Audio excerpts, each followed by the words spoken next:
thing before we get going all the way. But that's the funny thing about it. What I've learned is most of the conquistadors or colonizers or whoever the world power was, I noticed that most of those people were not creative on their own. What they do is they mostly just steal and appropriate from somebody else.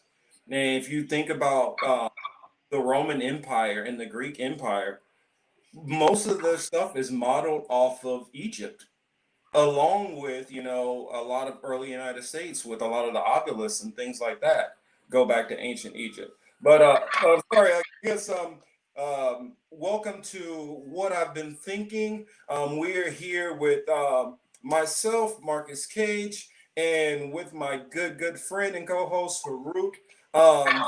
Very happy to have her here, and we're going to talk about a couple of different issues. We've been away for a little bit, so thank you for joining us and sitting down with us. And if there's any comments, any questions, please hop on to either hop onto this comment board or comment on my YouTube channel. That way it'll be sure that I see it and we're able to respond back. So without further ado, how have you been, Peru? I'm living the struggles everyone else is living with, finding a job, paying rent.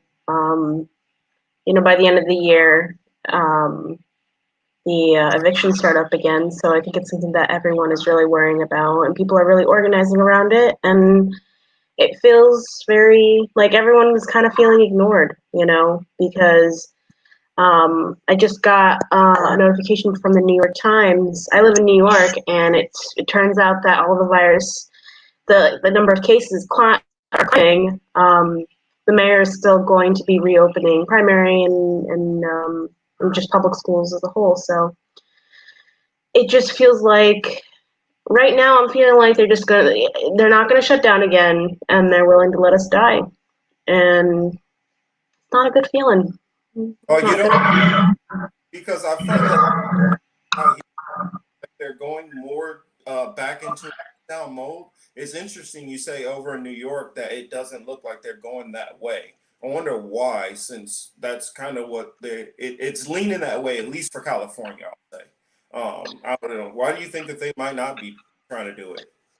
I mean, the fact that the cases are going up and they haven't shut down restaurants, like they're still doing, they've reduced, indoor dining significantly, but they're still allowing for outdoor dining. And I don't know, like you haven't seen this, but outdoor dining, like in the wintertime, is a difficult thing. So what restaurants have done instead is build like canopies, like these structures.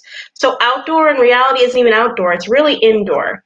And that's not the fault of the restaurants. They need to survive, but they're not getting state or what are they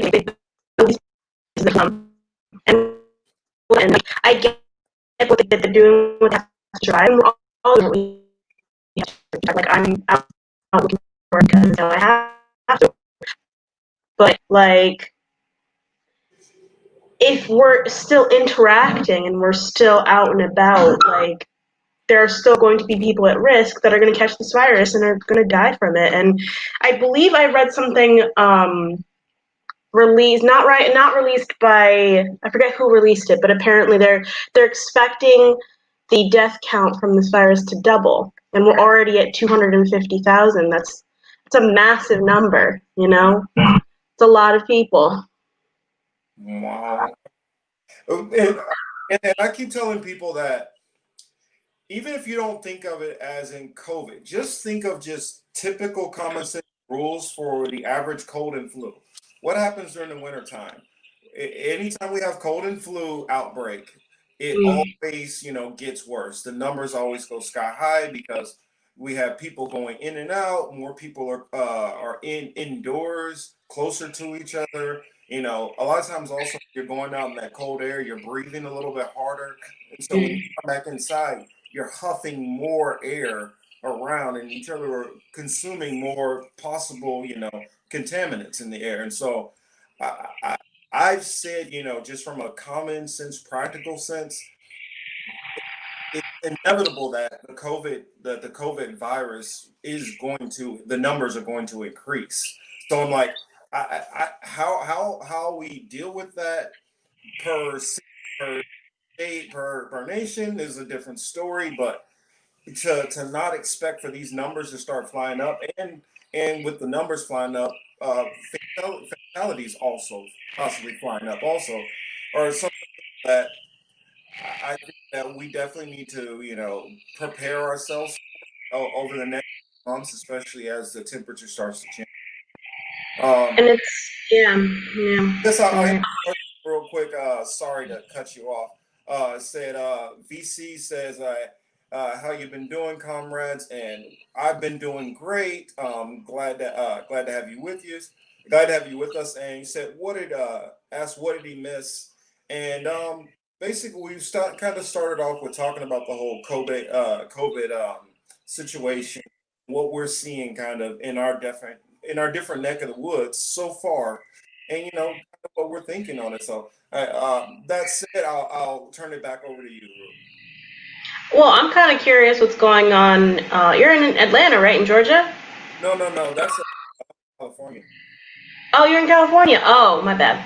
Well, either way, I know that things been getting a little bit dire, but I'm kind of curious to hear what's going on your end. Like, how are things going on in your community? Like, who's the most affected? I know in New York, it's predominantly minority communities that are being hit by this because we're the ones that have to go out and work, and we're the ones that have to like put ourselves out on the line. So I'm just wondering what's going on with you. Well, I've kind of specifically, even just within my the cities which are around me, I've noticed that there has been more of an infection rate. More people have been infected. Um, I haven't focused in yet on how many of those have turned to fatalities, and the percentage wise how that's looking. As far as I know, it's it dipped slightly, but the numbers have been fastly increasing. A couple of points, because I'm in LA County. LA County is the worst county in California. Um, I believe San Francisco is like in that big area, like second. And some of the other areas around us aren't as bad, but it is Mm, going up. I live in a predominantly Latino community, so I'm definitely seeing it in the Latino community going up, um, and it doesn't seem like it's targeting towards a certain demographic, or or how they were saying, look for elderly, or look for people who might be, what is it? I can't remember, that they might be susceptible for other that they might already. Um, I've noticed that plenty of people who have been perfectly healthy, fine, that we don't know of any pre-existing condition, anything, have been getting it, and it's been a little bit rough on them. I know mm, that we started curfews out. wow. Um, are they following the curfews? That's a different story. But I know that there is enforcement on it. How it normally works out here is, um, law enforcement, they'll just pull you over or something, or just stop you randomly, get a ticket. Mm, But I haven't seen the enforcement start ramping up, but I know that the governor, Gavin Newsom, has put out those orders. And the way I see it is, it's going to continuously keep ramping up. Myself, I have a what they can seem one of those essential worker type positions. Uh, I work for a pump and boiler company, and we facilitate a lot of the hospitals and grocery stores and things like that. So, um, completely start shutting down, more than likely, I'm still going to be working, but uh, besides that, it's kind of weird. We see the new restrictions going in, but if you look at the traffic on the roads, it doesn't seem like are modifying their behaviors in any way. mm, So you do see where the restrictions in the stores. You see them marking down to keep your 6 foot distance, uh, lines, which they're doing. But if there's not somebody literally saying, "Hey, keep 6 foot," the people are like standing like right on top of each other. A lot of people in the stores, they're wearing their masks, kind of just hanging down like that. I mean, so as far as how much people are taking to it, following, that's a different story. So that's how I I mean, feel. yeah, I don't blame people for their ignorance. I mean, there's a lot of information out there and there's a lot of misinformation. So it's just like people can only take seriously what they understand needs to be taken seriously. I mean, it's easy to be mad at anti-maskers, but what created an anti-masker? Misinformation. So, yeah. Well, this and I would add distrust in our governmental systems. Yeah. Um, we do so many things over time, and especially like I feel like now in this whole probably last 20 years or so with the internet, more information is flooded out, and some is good, some is bad. Some you might have the right picture, but there's a context which you're missing, and so there's a lot of people who are not getting full picture, who are drawing certain conclusions, pretty strong conclusions on certain things. So we have people who are forming whole ideology incorrectly. Some are finding out all the proper information correctly, and then they're being debunked. So right now, it's kind of a whole mix of everybody because of though we have a plethora of information out there. How do we know what's what, what's fake, whether we're consuming or whether somebody is getting fake information? I think it all gets. I mean, I think you have an excellent point there, but I feel like how every person processes information is based heavily off of the education that they got as well. It's just like, yeah, when you're taught how to do research and you're taught, where you should be gathering information from, you're usually told, okay, this is the kind of source you should be looking at. You should be looking at like newspapers. You should be looking at academic articles. At least this is what I've done in terms of like having to get like doing it through the education system essentially.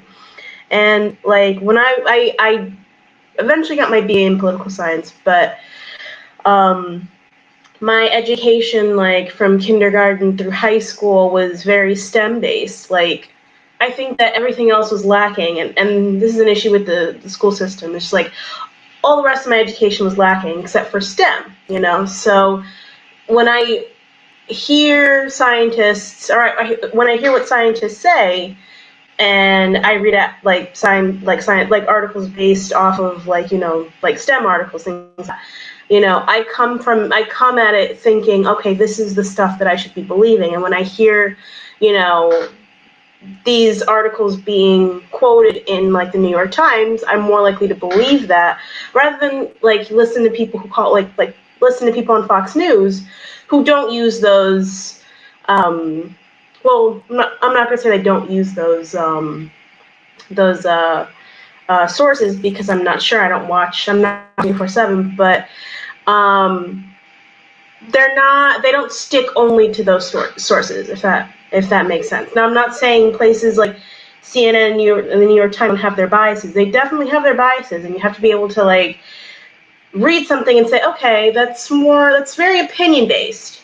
Maybe I shouldn't believe that.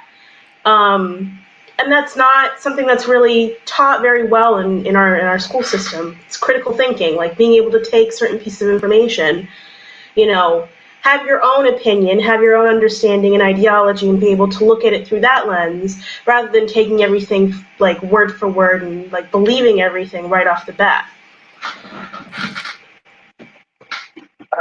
I mean, I completely agree with you 100% what you're saying there. It all depends on our education, or in some cases, lack thereof education or miseducation. You have certain states where if this publishing company happened to be a donor to this congressman, all of a sudden now he's going to get this contract, and now this school system is going to have this set of books. It's the reason why a lot of the people in the South, um, it blew me away when I lived in the South, and I would hear them say the war of Northern aggression. That's how they refer to the Civil War. And so, from their perspective, they are just minding their business, no problems. And then the North just decided to come be the big meanie and pick on them. And so they're just honestly defending themselves. And even though some of them were slave owners and or they were the overseers, we were good, benevolent overseers or slave masters. And I only made the N word stay across the street. I didn't go and hit him. And so they have this kind of warped mindset, and it comes from the school system. I mean, the Daughters of the Confederates, like that's an organization that tried and pushed so much nonsense and that Southern Confederate, pride. That's where a lot of our monuments came from the 60s on up until now. A lot of those Confederate monuments came from that organization because their goal was to try to bring this patriotism, well, supremacy patriotism, to the new generation of white kids growing up. I mean, kind of sick and twisted, but that's their thinking. It's just so weird to me because like when the Nazis during after World War II, like they didn't let the Nazis write history books, and it's like I don't want to equate the Holocaust to what happened in the U.S. because I know that'll offend people, but like 90, like just like we have to look at the higher history and power structure of this country. I mean, what was it, like 95% of indigenous people like were like gone and dead, you know, because of like manifest destiny, because of just white people coming in and just saying this is ours now, you know?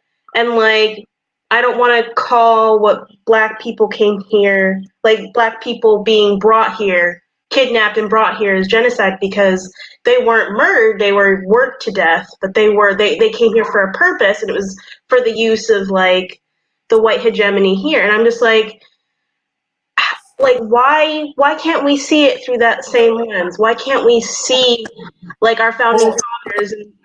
they have a sad misunderstanding.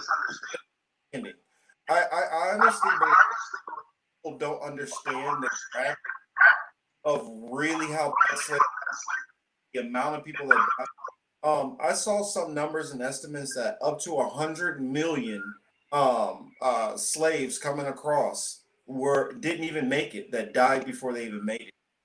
So 100 billion, I mean, No, I'm and not minimizing how brutal and disgusting slavery is, but like what word do I don't want to call it genocide because it's just like, people were like brought here for their bodies so that they could be worked to death. And like, even if it wasn't to death, they were given the bare minimum so that they could continue to live free. So like, it's weird for me to call it genocide, whereas for me, it's blatant that what happened to the indigenous people here is like, it's blatant genocide. So like what word can we give it? it's almost well, the funny thing for me, how I see it is I look at Black Latinos, Native Americans, literally all have the same exact thing happening too. The difference was just how it happened and where who exactly was, but it was you had the African slaves when they came over, they were brutalizing their land, and a lot of them were to enslave them, and then they were put on, and then you have some tribes where this them and then they were put into slavery and like Nicaragua or Chile, And you have the same thing with like my where they had the same thing happen to them, and then they were shipped to Spain or Portugal or Italy, places like that. And so they all kind of were experiencing the same thing.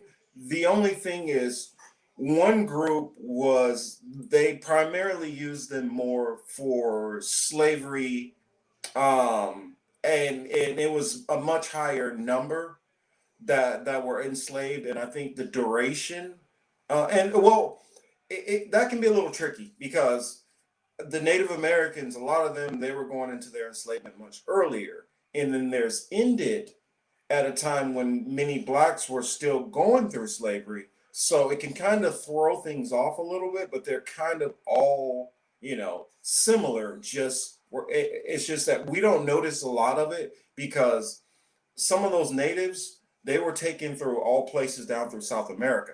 And so when we think about the slavery there, we think about it as disconnected because, okay, we're America, this is that country, that country.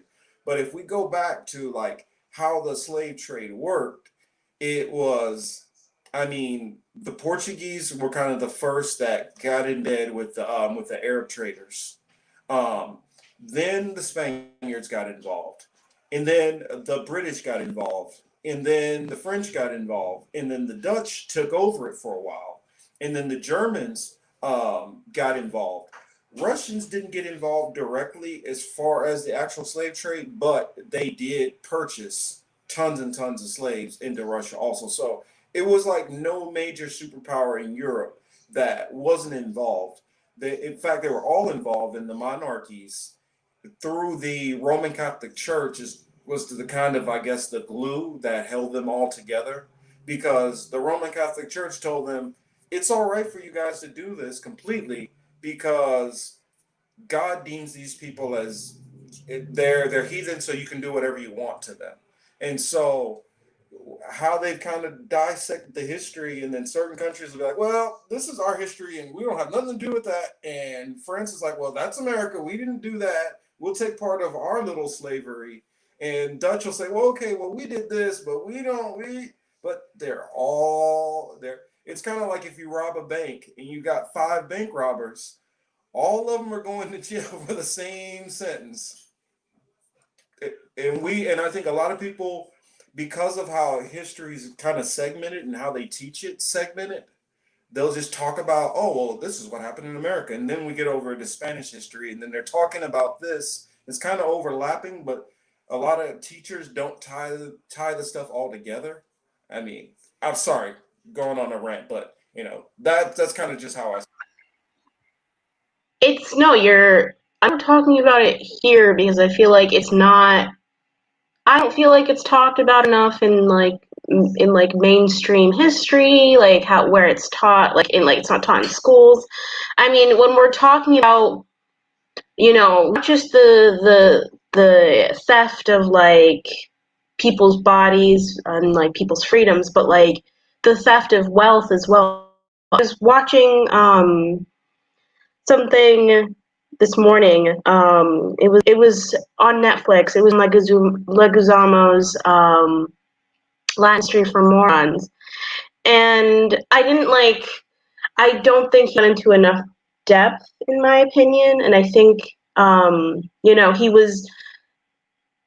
was trying to justify his place and uh, Latinx's place in the United States, which I don't think Latin people really have to do. I think that, what I did like about the performance was the fact that he talked about the stealing of like how white people came in and just stole wealth, stole gold from like the Aztecs and the Mayans and the Incas, and like they took like their sacred like statues and masks that were made from gold, melted it down, and took it to Europe. And that's how Europe was able to become wealthy and continue to be wealthy today. It's because they stole it from other people, and then they have the gall to like try to keep people out.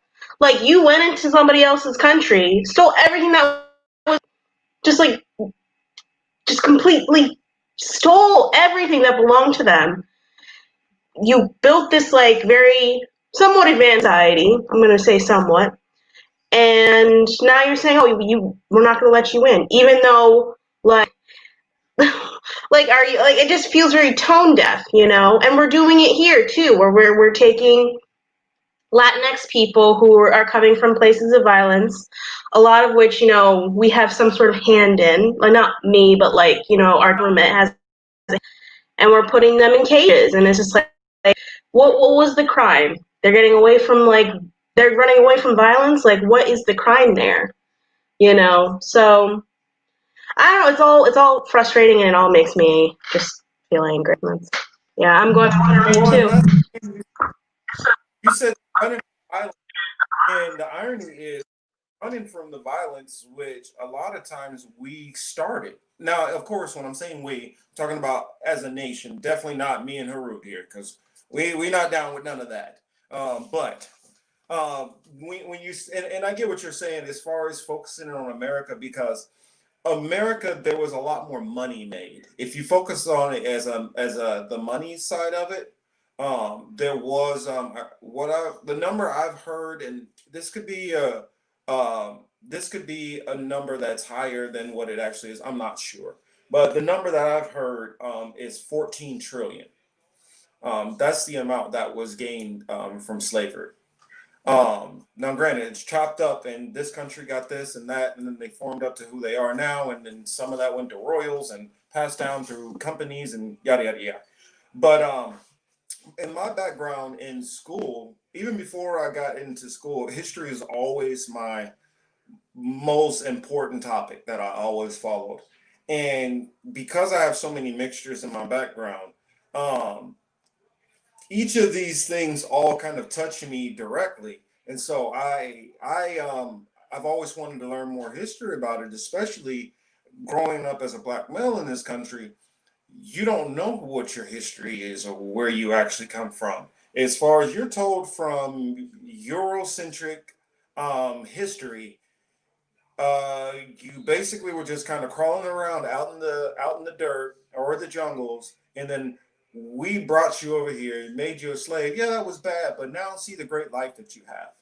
And what I started learning is, um, if you really look at ancient civilization, all the first and great ancient civilizations all started in Africa. Then after that, as European nations started to rise up and get power, every idea, all the thoughts, hygiene, science, um, theories, every philosophy, everything that you can think of was literally ripped out of Egypt, um, Ethiopia, and the area, well, Canaan, which would have been Israel. And we're basically literally living, everything is a, it's so funny how you have so many people now get in trouble for appropriating. But literally, the Greek and Roman Empire, that's all they did was appropriate, appropriate, appropriate. As they found out, oh, they have more gold, they steal and steal and steal. And so they propped up those nations. And as those nations start propping up and growing and strong, they just kept taking and taking and taking. So it wasn't bad enough they took all the gold and silver, and they took some slaves in the first place and destroyed some stuff. But and then taking all the philosophy and all that, they say, you know what? Let's come back and take some of the people who are actually living there and just go enslave them all. And then, not to mention what was going on in Europe. A lot of people don't know about is certain parts where the Black Moors were ruling, and that was a mixture of course, Arab, Christians, and Hebrews. But those were now, so all of them were black. There were mixtures in there, but there was literally black kings and stuff all throughout, like Scotland and parts of Russia and parts of Spain and Portugal and all these different areas. It's never talked about in school. I mean, and that goes on to that whole stealing and hiding everything and telling only partial truths and all the way up till now. Whereas, okay, in our southern schools, we're only going to talk about, our white leaders who was the one slave master who was a good guy.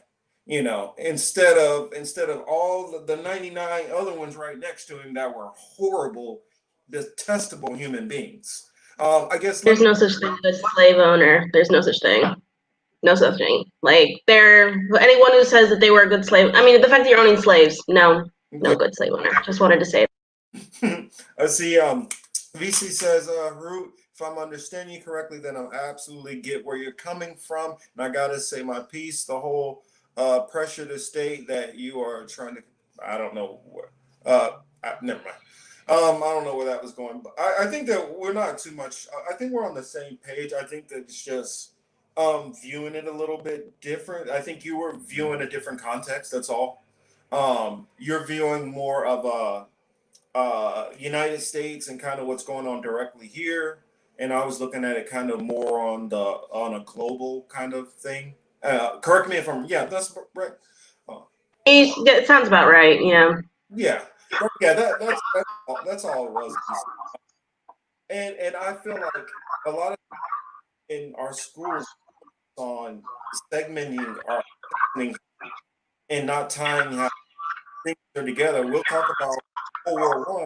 We'll talk about an American and British point of view, but we don't talk about what was going on in Russia, what was going on in Germany, what was going on in Poland, what was going on in North Africa, what was going on in Italy, what were going on in all these other areas. And then we'll say, okay, well, you learned about this and this and this, we're done. Okay, World War II, you're going to learn, okay, Germany, you'll learn America, a little bit about Britain, uh, you know, Hiroshima and Nagasaki. Okay, done.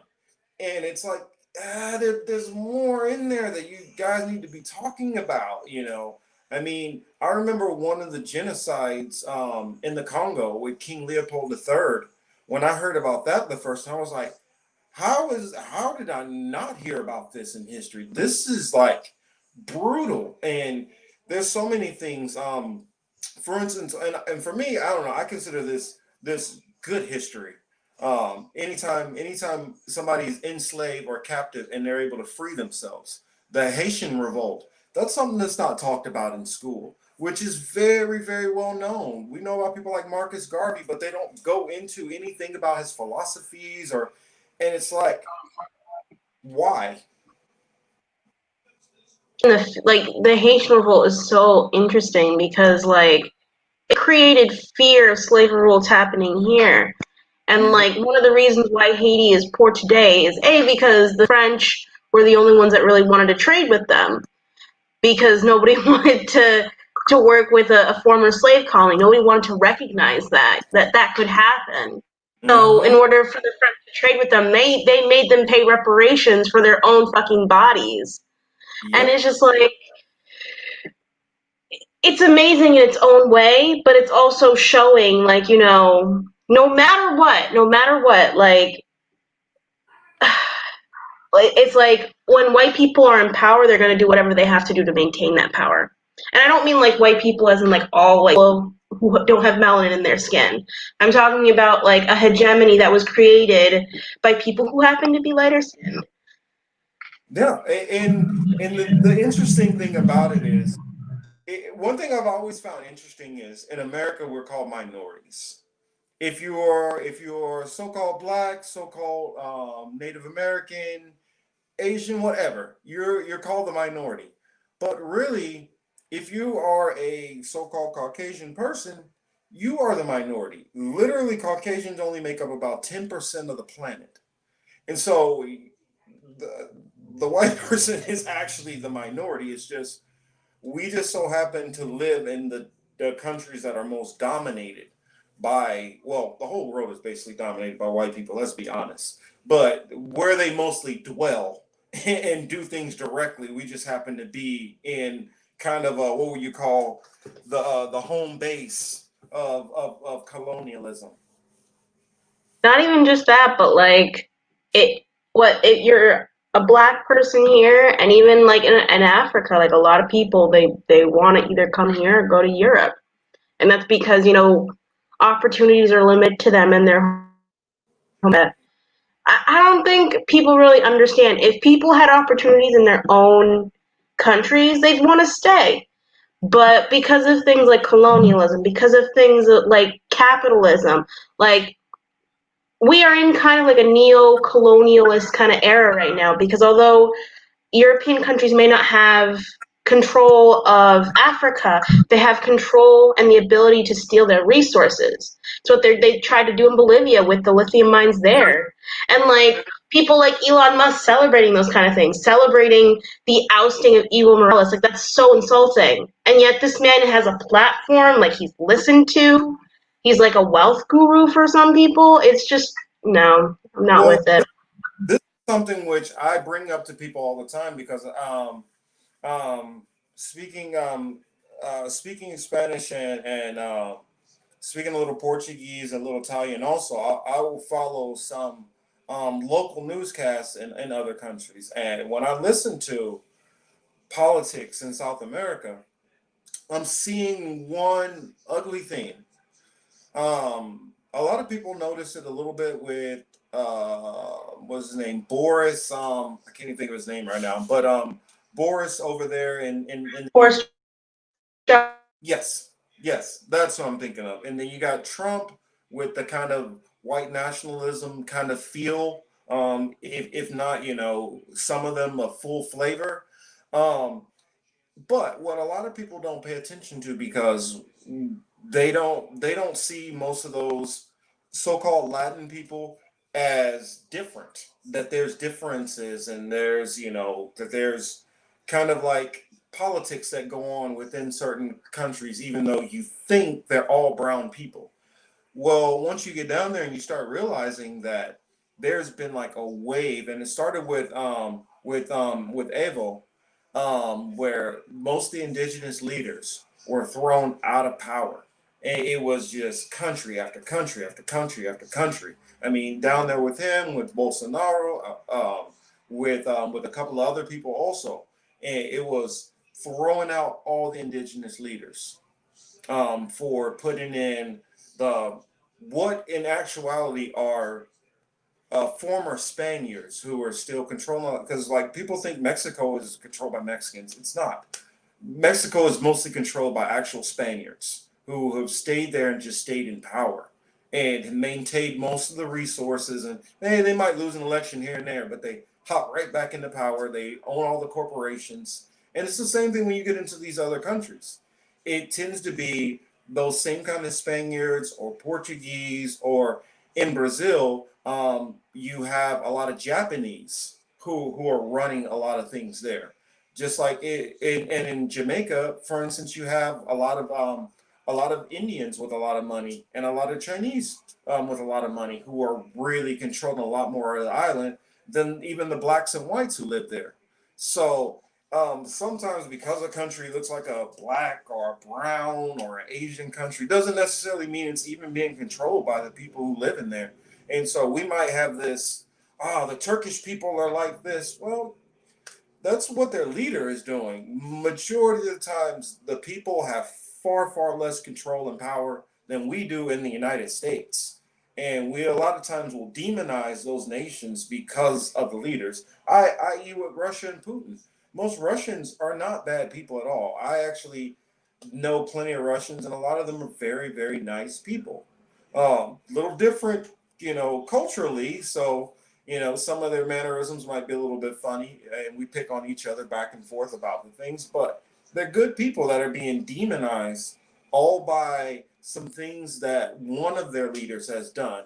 And our media is just blanketing all of those people the same way which they did when there was like one loud black woman or the angry black man. And then that became a theme that was put across all black men and all black women. I'm glad you brought up Russia because I wanted to like I had a question for you because I kind of noticed something weird. I don't know if it's weird, but like it feels like everyone in the media, just everyone, um, not everyone, but like a lot of people in the media, are really quick to legitimize the election and like really quick to like. I'm not saying what happened was wasn't illegitimate, like or wasn't legitimate. Like Biden won, it's done. But like there's no more talk about Russia or Russian influence, and I'm not saying that, Russia did or didn't help Trump. Honestly, I don't think it was that big of a deal, but like it's a very xenophobic argument to say, oh, Trump won because of Russia, because of Russian interference. Like it feels like it's just going back to the Cold War and like using Russia as like this fear tactic to like make Trump seem illegitimate. And I don't like the guy. I really don't care for him at all. But like it's just a very cheap tactic and it just feels like you're using lies again to control the American people, to make them feel afraid and to make them fear another group of people. But instead of it being people of color, it's Russians. Instead of actually making change when you're in power, like you're just trying to blame a group of people like that are far away, they're thousands of miles away, for things being not going the way you thought they would go. So I don't know if you had that same feeling or that same thought. It just felt like, Russia was a distraction during the Trumps, and now that Trump is obviously going to be out the door, that conversation is over. It was a tool. I don't know if anyone else feels that way either. No, no, you said a lot of great things, and I will try to answer all of them because I feel like it's important to try to answer all those because you asked important questions, and I think it'll be good for keeping everybody in the loop. One of the things you asked is you said, do I think that Russia interfered in the election or had anything to do with even on the Trump one? In 2016, I think that they tried. Yes, I think. Well, every election there is a certain amount of cheating, which that I mean from other countries, whether it's directly from trying to influence ballots, whether it's okay, well, we'll do a donation to this person, or we'll help you hand out flyers, or I mean, there's different ways which they can, even on a very, very minimal level. Oh, we can go gather. We can't vote or we can't do this, but we can gather some information on your opponent that you can use in a campaign ad. There's always some interference going on. Most of the time, it in America, the outside interference doesn't normally have much of effect unless it comes from I'm trying to remember which country it was where they've shown the ability to actually really get into our machines and do something if they wanted to. Oh, China. But this has just kind of been recently in this last election cycle. But they didn't show any real signs of it. China and North Korea are very, very technologically advanced and pretty good as far as hacking and stuff like that.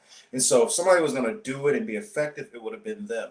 Um, in the last election, what Russia did, the amount of money they spent, and then the ads which they rolled out, for one, they were stupid and silly. But they came out literally like after like 90% of the voting was going on. So to say that Russia had an actual effect, did they want Trump to win? Yeah, definitely. But do I think that they actually really did anything to make it happen? Hell no. But it's funny that you brought up that point about, isn't it kind of been interesting how things have kind of went after the election?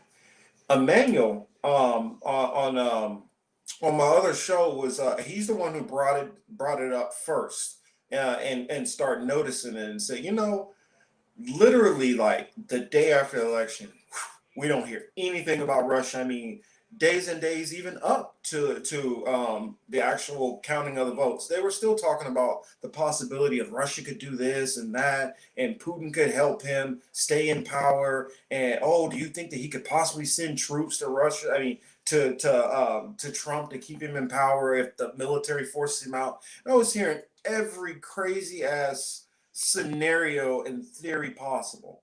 Just like Emmanuel said, just like you brought up, the day after I hadn't heard a peep about Russia. And the reason why is um sometimes some of this stuff I personally feel it is a little connected. The owners at the top do little things and try to tip the scales. But this one, I don't think it was the owners per se. I think this was one pissed off individual that kept Russia in the media the whole time, that tanked a lot of people's campaigns in the primaries. Literally one person, Hillary Clinton. Biden won, so she's hey, okay, we don't have to worry about Russia anymore. You're gonna take all my picks that I was gonna do in 2016. Kamala's gonna take the other half. If you fought, I tell people I could be wrong, and I hope I'm wrong, but do not surprise. Don't be surprised if you see Hillary being Kamala's vice president in another year. No. Like, two races, you'd think she'd learn her lesson, but who knows? That's a back door though. Because that way she doesn't have to worry about getting rejected at the ballot box because you have to accept her if she's just if she hey what hey I just Kamala just put me here I'm innocent. Like, you want to feel bad for someone like that because they got nothing else to do in their life. It's just like, get a hobby. Like, uh, do something. Because if you're rejected twice, like, at some point you have to say, you know what? Maybe this isn't my thing. Maybe I can paint or draw or knit. Like, I'm not like I'm being facetious. Like, I'm mostly joking. I'm not being sexist. Which people will call Of other course. people sexist for coming after Hillary Clinton of all people. Like, where were you when Nina Turner was being attacked on CNN and being told that she couldn't quote MLK? Like, where were you? And Where there were you? Hmm? or what are the donut things during the convention? It's just like, like, feminism is a very complex ideology, and it just feels like women of color are the ones being ignored and the ones that you know aren't being represented by mainstream feminism. But that's another conversation. That's another conversation. And I completely you know what anybody who wants to come after me for this, I'm like bring it at me. I want the smoke on this. If you're going to defend Hillary Clinton, I will take it. Come and debate me. But Hillary is power hungry, and that's it. I don't care if you want to try to say it's about her gender. It's not about her gender. It's not about her race. Maybe it's has to do with her status and what she was born into and how it morphed her psyche. I don't know. This woman has decided I need to run things. I mean, if you go back and here's something which I wish instead of seeing a bunch of women looking at Hillary as like, you know what, she represents me. That's a woman who fought up to the top and she had to go through all these strides and she's trying to break that glass ceiling and it can't be any further from the truth. If people knew how Hillary got her ascension, it's because she was a governor's wife, and Walmart wanted that. They were getting heat for not having a female CEO or a female executive, and so instead of picking one of their women who worked there for most of their life, have dedicated to this company, and promoting them, or saying, you know what, hey, we have this other, talented, bright woman coming out of college here, or she was running this business there. They didn't take any of them. They said, we'll go take the governor's wife and just slide her in there, and basically almost like cronyism. And she's written in that whole, I've had to fight these struggles as a woman, and I'm always, the victim. And she's played that card, for her whole career. I mean, even if being working for Walmart helped your career, like, it's still Walmart. It's still a very exploitative company that essentially uses public benefits to subsidize their workers getting very little in pay. So you worked for Walmart, People like, have go realized that. away. You know, just go away. She directly led to a lot. I, I don't know. I like some people you can never make happy, you know, and oh well. Like if you don't That like us because we don't care for Hillary Rodham Clinton, that's your loss. and that's my when people try because this has been her MO her whole life. It's been about power. I mean, think about it. Back to when she was on the cover of Time magazine, back in the day, like I think she was maybe 20 or something, 19, 20. Um, and in that, she was a proud Goldwater girl. She was Well, strong against the civil rights movement, and she's always been pushing to just get into politics somewhere and put her agenda forward. is it always about power though, or is it being like because like she could have power as a power broker in the background, which she kind of already does, you know, like she's still very That is the influential. whole. Her and her husband are That's still very influential in the Democratic Party. Maybe it's just about being the face, like having it's people worship you, like being famous, you know. it definitely, and that's what I'm telling you, it definitely is because he was in college. He was running the female Republican. It was like Young Women's Republican group. She was like already one of the top. She was at the top of her class as far as lawyers.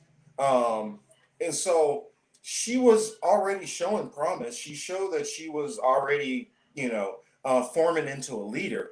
But from how it appears to me, she has to get that recognition for it. If she's not getting the Mm. recognition for it, she's not going to be happy.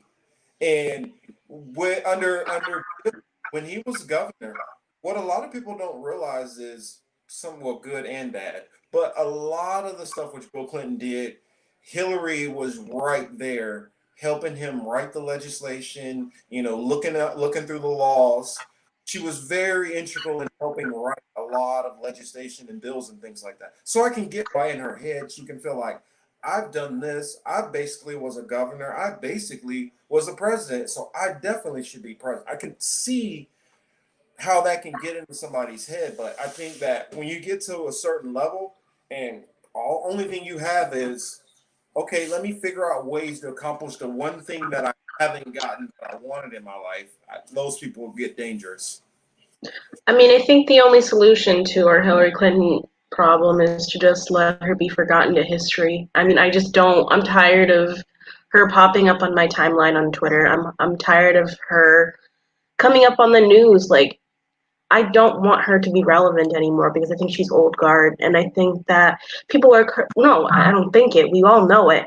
I think people like her are the ones keeping like socialists and communists like far away from like any kind of political like conversation and any kind of political power, even though those are the people that, you know, are becoming more popular, you know, and are being allowed a little bit more space in the conversation.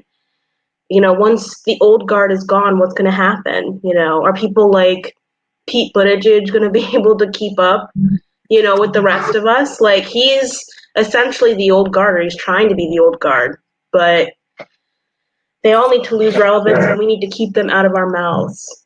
Okay, like Well, that's the thing is, what I've realized, I used to think that it was mostly some random person who was popping these people like Hillary Clinton back up. But I realized it's not. It is people. It's Hillary Clinton popping herself back up. When Obama pops back up, it's Obama doing that. When we start hearing these quotes, it's because he's sitting there like, you know what? I don't feel comfortable with the way things are going. I need to make a change. Let me go call somebody in Politico to say, you know what? A person close to Obama says that Obama is concerned. And that's what they do. And when I start realizing, I used to like kind of think that for the longest, but when it really started to come home is over the last probably 6 months or so. How many stories I've seen where reporters have been coming out admitting, Oh, well, yeah, I babysit the congressman's, kids, years ago. And yeah, we used to have cookouts together, and you're starting to see, well, I feel like for me, it was the first time I was actually see concrete ties to these people having a more of a personal relationship than a professional relationship. And therefore, when we're wondering why they're not getting questioned about certain things, or why, hey, we can end this segment here before, things start getting a little bit controversial, why they always let them off the hook on certain things. You start realizing because it's like if I'm your brother and I know, for instance, you have a corruption scandal and I'm bringing you on TV, I am not going to indict my sister on TV, basically. And they're not related, but we need to almost look at it to that level as if like they are related because that's how they see them. So I mean, when you talk about like Pelosi's like, oh yeah, remember with when Joe Kennedy when he was running talking about how she used to babysit him as a kid and oh I used to take him swimming and stuff and go get ice cream. When you go back to somebody's childhood like that and you've known this person like 30 something years, I don't see how you separate that at the door and it not affect you, in some kind of favoritism, especially when you get in those powerful positions. What do you think? Well, I'm I think that media is supposed to be like journalists and the media are supposed to be those people who are the in between, who are asking the hard questions, who are bringing up like certain facts that people may not be aware of, but may, make us see certain people in a different light. But I think I think it started under the Nixon administration when like money that was originally going into public broadcasting like was slowly being like cut away, and now places like PBS are taking money from like the Koch brothers. I mean, at Mm, least PBS is like open about it. Like they'll let you know this like funding from viewers like you and from the Koch brothers. Like at least we know with them. But like places like CNN and Fox News, they rely on ad revenue. So it's just like who's giving them the ad money? Corporations and like the top 1%. So it's like one of those things. We have to be able to like control government to ensure that money is going to not just public broadcasting. Like I think our government should be funding people like you, Marcus, or like Democracy Now. Not TYT. I do not trust you. I'm sorry. I don't know. Cenk Uygur is just like he rubs me the wrong way, and he's doing too much for me. I mean, I could go into detail. I don't care to, but um, I think his mask. what? I think his mask. Oh, you're muted. Sorry, like you cut in and out. Let me unmute myself, and I'll let you say what you're gonna say. Yeah, I said I think his mask has kind of come off for Jank.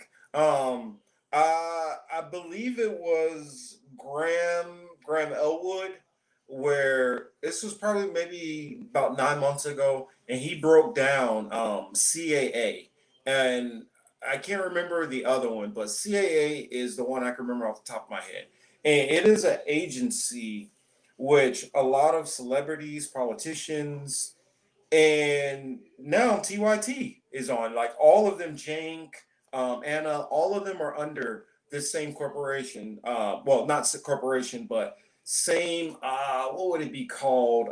Agent. They're under the same agency that Alyssa Milano is under, that like a lot of people from The View are under, like a lot of people from MSNBC, CNN, like all of these people that we can't stand, they're on this same agency list with them. Oh, I see we got a couple of comments. Hello to Kelly and Sinead Signs in the building. I didn't see you guys there before. I'll make sure to get to your comments in a minute, but um, what do you think about that, Harut? Have you heard about the CAA? Oh, no, I didn't know about that. I was more thinking about how TYT had wasn't allowing their for the longest time wasn't allowing their employees to unionize.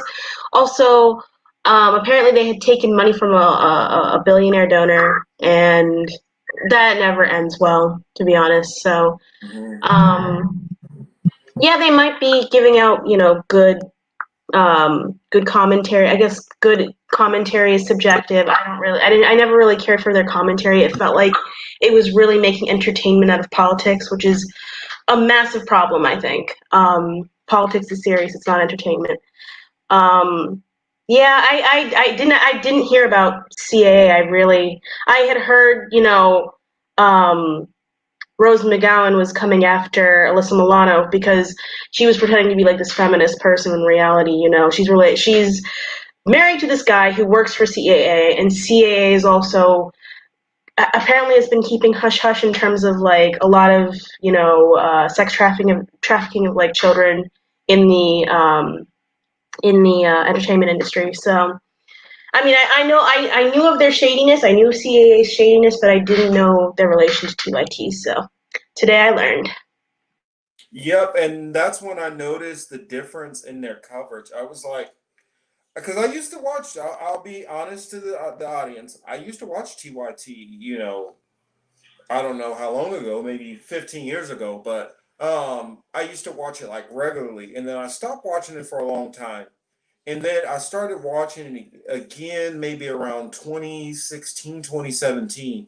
And I noticed it had changed, but each year consecutively, it would just change a little bit more. And I was like, hmm, what is going on with these people? And then you heard about like they had that big mix up and they lost like a ton of their people they let go. And then you heard that it had something to do with unionizing. And then when I heard that about CAA, I was like, oh, it all makes perfect sense. And when you said like the entertainment industry is um is about entertainment and it should be about education and informing us. I guess this one incident sticks in my head because it was probably so egregious. I feel. Um, I remember when Anna Nicole Smith died. CNN like nonstop Anna Nicole Smith coverage. I mean, day and night for I want to say like 3 weeks straight. And now being older, thinking about things, knowing how much stuff goes on in an average day, especially around the world, and all these major events are going on, and I realize they're spending 3 weeks round the clock coverage talking about an OD of a what I don't know what we call it, a B-rate actress who most of her celebrity came from showing skin, who just married an old rich guy. And that has to be what the center of our American universe for like 3 weeks. And that's when I realized this place isn't about news. This place is a joke.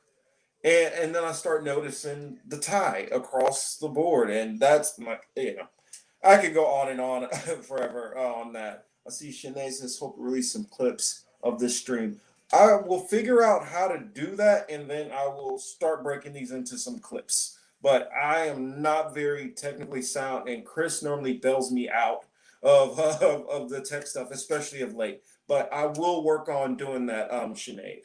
And thanks for dropping in. I understand you all have to come in and go out, but just make sure to catch it when the recast pops on the YouTube.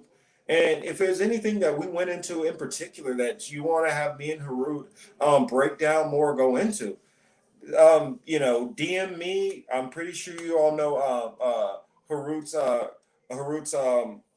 can't think of what is a call sign or whatever. I can't think of stuff right now on Twitter. My username is right there under my next to my name right there. Yes, right there. Yeah. So get at us about the questions. And um, I literally had somebody um I literally had somebody that was like they asked me about a specific topic, and I set up an interview with somebody and literally talked about that specific topic. So if there's something specific that you guys want us to talk about, or something you feel like we kind of skipped over a little bit, hey, get it either one of us. And I know Mm. I'm definitely willing and happy to do it. I'm pretty sure Harut is definitely up to it also. Yeah. Um, yeah, let us know on any of that. I was wondering any other things that kind of been floating around your mind or anything that kind of caught your attention. I mean, of course, I know we have all the horrible stuff that's going on, hoping that we get the stimulus because a lot of people are in dire straits at the moment. But besides that unfortunate news and all the stuff with COVID, anything else that you've kind of noticed? I don't know if it's something I've noticed, but I think that what this COVID situation has really showed us or shown us is we need worker owned businesses because, like, if we own the means of production, then we control when we have to work and what we have to do. Instead, you have a bunch of people. Yeah, sure, there are a lot of people that are able to stay at home and do and work remotely because they're in a position where they have that power. But think about all the people who deliver your food, all the people who are still having or working at grocery stores, all the people that you know need to work because they need to survive, but aren't in a position to keep themselves safe from COVID. So, Hmm. I think worker-owned businesses need to become a serious part of our future. I mean, we need to at least have the conversation. We're not even having the conversation, So maybe we can talk about it next week, something like that. Who knows? I think that worker-owned businesses. That's what really I think Next we need to have.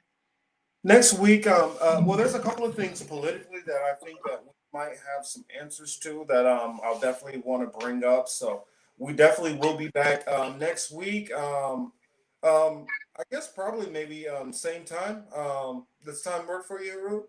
Yeah, I mean, actually, I think it worked a little bit better because I have other things that I do during the day, so this Yeah, and time worked better. honestly, now I'm only doing the one show on Sunday, so I'm wide open to moving the time around, and I kind of like it this time. It also a little bit later in the day. I don't have to feel like I'm hopping up and rushing around. So Good. appreciate it. Let's see. VC says any word of activism in LA recently. I was present to see a victim in progress in El Sereno area 2 a.m. night before Colonia's Day of all times. Yep. Um, I have no small little patches, but I think that what they're trying to do is before they watch this really start, because how I envision a lot of this eviction stuff is it's going to be a little here, a little bit there, until after the inauguration. Once Biden is completely in office and secured and sworn in and everything, it everything is gonna all start happening and be revealed at that time. So it's kind of like that person who's like sucking in their stomach to walk past, and then as soon as they get behind the door, let it out. And that's what's gonna happen. All the evictions are gonna start happening, all of this gonna happen, firing, jobs start cutting, and I mean, I I just hope that we're most of us are not affected negatively or more negatively than we're already affected in different ways. And that we're all prepared, at least mentally, for things to get rougher. It might not be for you, it might be for your neighbor, it might be for another loved one, it could be you directly, but just mentally start preparing ourselves for it could be some tough sledding into the early part of next year. And something that I worry, being former military, I always focus on foreign policy and conflicts and things going on. And I hear a lot of people talking about, oh, well, Biden's in there and then we'll get off this nuclear deal. You got to remember, right now, the level of bad blood with Iran and the U.S. is at an all-time high. I mean, so thinking that they're about to jump right into some Iran nuclear deal is foolish. I mean, you had Soleimani who was taken out not that long ago, and then Israel just assassinated one of their nuclear scientists. So yeah, that's pretty much dead in the water. I honestly would and I'm not wishing any of this stuff. Trust me, I'm not. this. I pray this is not how it goes down, but I fear one of the other nations around, maybe Syria, well, Yemen is already being, obliterated right now. But Saudi Arabia or Israel, if either one of them take a direct hit, that pulls the United States into a fledged conflict. And once the United States starts putting more boots in, Russia and North Korea, China, everybody. So you might as well get buckled up for World War III at that point. So I'm just saying Mm-hmm. that's something to keep an eye out. I'm not hoping for World War III or anything like that, but Iran is in a dangerous kind of place. And anytime you get a nation where you think about it, just like in school, if you bully somebody long enough, what are they going to do? Even if you beat them up, they're going to punch you eventually. And if they can't punch you, they're normally going to punch somebody else close to you to try to hurt you. And so, you know, the people who are close to them would be the people who are close to the United States, which they could attack. United Arab Emirates, Saudi Arabia, Israel, Jordan. So I just say, that's something that I feel like we should keep our head on the swivel and watch out for, especially if we see, President-elect Biden starting to march us into that direction of a hawkish military posture, because we already know he's already hawkish by nature. And you start talking a little hawk in this time period with kind of the tenor of things, and I think it could be the bluff that gets you in trouble. You know. I mean, we have to remember the Iranian people are not our enemies. And, like, in order to get nuclear proliferation, I mean, what incentive do they have? I mean, they saw Libya when they got rid of their nuclear program. Libya's a mess now. So it's just like, why don't we have a little bit of empathy when we think about these people? They're people too. They Hmm. want to protect themselves. Like, the Middle East has been destabilized, and it's not by their doing. So, Well, and think about even if it's not the United States, they still have to worry. Israel has nuclear weapons. Israel could decide to obliterate them off the face of the map if they didn't have, any kind of weapons. And I'm sorry for anybody who'll take offense to this. If they didn't have weapons, I have no doubt in my mind Israel would nuke them off the face of the map and any of those other Arab nations that they could. I mean, if you see what they're doing to their neighbors right now in Palestine, how they're basically in an open air, ghetto or prison. They're basically in a giant concentration camp, living, yeah. same way it was in South Africa, basically in apartheid. I mean, it blows my mind that if that what you experience like that is the whole reason why you have this nation, because you say that you need safety, so that won't happen again. But you're doing what was happening to you to other people. The disconnect. I guess I don't know. Maybe I'm off in the head, but or I don't get it or something. But it doesn't make any sense to watch them carry out the same behavior, which they say, you know what, hey, feel sorry for us when this happened to us. But you're saying, well, I'm going to do this to these other people, and hey, it's different now, though. Feel Yeah. sorry for me, but don't care about what we're doing to people. You Mm, know, I mean, I have no love for Zionists, so I put that completely out there. mm. And I honestly, if any Zionists ever watch my show, and you want to get on here or you're in the comment section, I will literally send you a link right during the show so you can come on and talk.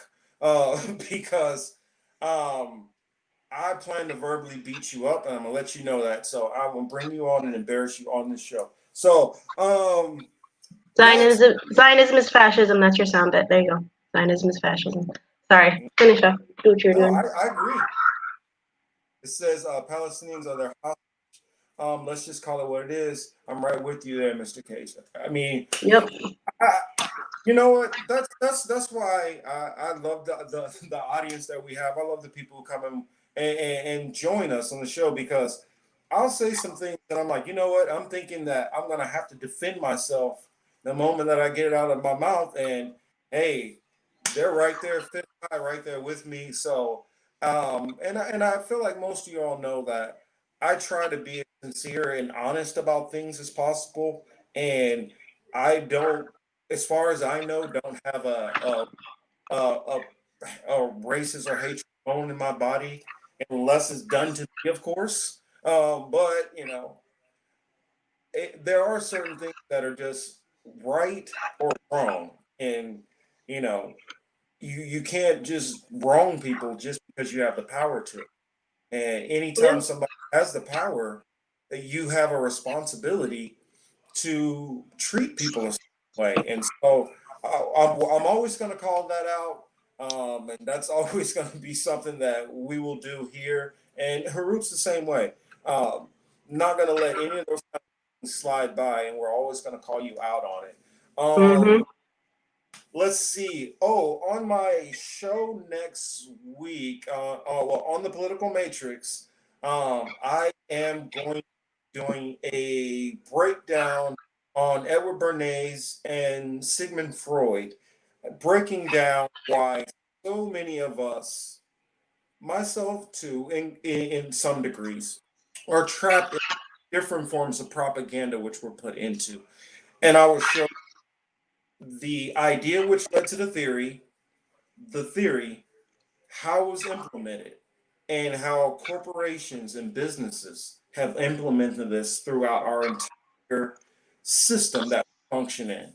And Mm-hmm. so, as we understand that more, it'll help people see some of the things which are being manipulated to you, or how you're being influenced. I mean, I was listening to an interview earlier today, and he brought up a good point. He said, even though I know some of the things they do, I know that when I listen to a song, that there are scientists who literally sit there and listen to tones and realize these tones result in aggression, these tones result in subtlety, all kind of different things like that, which they literally think about when they're pushing music and messages. Why certain artists who are talking about building up the community and taking care of your family, why those artists don't get as much airplay, but the one who wants you to do cocaine and heroin and call all your women degrading names and slap them around, or tell women to just shake your ass all the time, why that music is always pushed and other music is not pushed. There's reasons, and they know that even if it doesn't affect everybody, putting things in front of people put thoughts into people's heads, and whether they follow that thought is another thing, but it puts the thought there. For some people, the thoughts might have never even been in their head, and they might not have ever went down those pathways. I know gang members that mostly got their gang mentality or how they act off of watching gang movies and music. And so we're all influenced in different ways. And I will try to, in those clips in that video and then that live stream next Saturday night, we're gonna go into and cover that. Next week here, we will be, of course, back at it. We're gonna be talking more politics, and I will have a couple of stories out for you. I might even do a prep video if I have the topics set ahead early enough. Talking to, because I'll get with Harut early in the week. Figure if she has any topics that she wants to dive into in particular. Anything that I can think about, any things that we, you know what, maybe it's not a topic going on directly, but something that maybe we're looking at down the road. We'll get some of that stuff hashed out, and then we will I'll do maybe a little 2-minute video or something to let you guys know, hey, look out, this is what we got going on. And maybe that's something I'll try to work on. So when I can't figure out what I'm going to title these live feeds, you guys know what to expect, and which shows that you might want to perk your ears up for. So that's I guess that's my spiel. You got anything you'd like to say, Ruth? Oh, you're on mute. Sorry, I think I'm good for today. Yeah. Yeah, But yeah, thanks. yeah, I figured, we will get out of here, let you all get to some dinner. I know in some places it's dinner time, or some places maybe to tie one on before you go to bed and go to work in the morning, or before you start your job searches in the morning, or whatever you have going on. Um, I hope that we said something that's helped you think about some things, or uh, trigger some things to help us think about some things. I want all of you out there to just keep on pushing. Try to stay as positive as you can on some of these.